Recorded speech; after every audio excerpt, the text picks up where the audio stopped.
4000 குளங்கள் இருக்கு.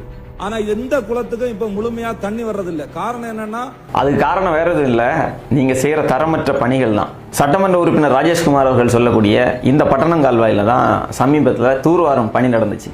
அந்த பணி எப்படி நடந்துச்சுன்னா, நீங்க படிச்சவங்க தானே, ஏய் தானே, நான் தெளிவா சொல்றேன். இதை வந்து தூர்வாருது இல்லையா, தூர்வாரதுக்கான நோக்கம் என்ன?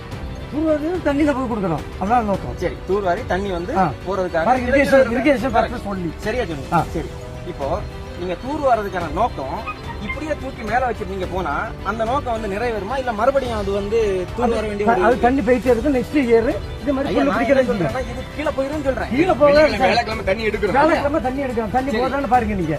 ஐயா நான் என்ன சொல்றேன்னா, இதை டிஸ்போஸ் பண்ணுங்கன்னு சொல்றேன். டிஸ்போஸ் பண்ண முடியாது சார். கேக்கல இந்த அக்ரிமெண்டோட இல்ல முடியாதுன்னு சொல்லாதீங்க, முடியாதுன்னு சொல்லாதீங்க. உங்க டிபார்ட்மெண்டால முடியாதுன்னு சொல்றீங்க தானே. இது அப்படின்னு சொன்னா இது எஸ்டிமேட் போட்டு அதுக்கு தனி எஸ்டிமேட் போட்டு தான் அவங்க இது பண்ணலாம்.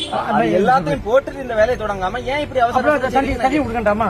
இப்படிதான் இந்த கால்வாயுடைய பணிகள் தொடர்ந்து தரமற்ற முறையில் நடந்துட்டு வருது. பல இடங்கள்ல சீரமைக்கப்படலை, ஆக்கிரமிக்கப்பட்டிருக்கு. பல இடங்கள்ல கால்வாய் காணாமலே போயிருக்கு. கால்வாயிலிருந்து வயலுக்கு தண்ணி வராத காரணத்தாலே என்னமோ கால்வாயிலேயே வாழை நட்டு விவசாயம் செய்யக்கூடிய நிலைமையில தான் இந்த கால்வாய் இருந்துட்டு இருக்கு.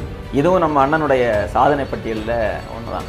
இந்த தேர்தலில் நாம் தமிழர் கட்சி வெற்றி பெற்றதும் குமரி மாவட்ட விவசாயிகளினுடைய உயிர்நாடியாக இருக்கக்கூடிய பட்டணங்கால்வாய் முழுமையாக மீட்டெடுக்கப்படும். ஆக்கிரமிப்புகள் அகற்றப்பட்டு முறையா தூர்வாரி அனைத்து பகுதிகளுக்கும் தண்ணீர் செல்வதை உறுதி செஞ்சு நிலத்தடி நீர்மட்டத்தை உயர்த்துறதுக்கான அத்தனை வேலைகளையும் நாம் தமிழர் கட்சி செய்யும்.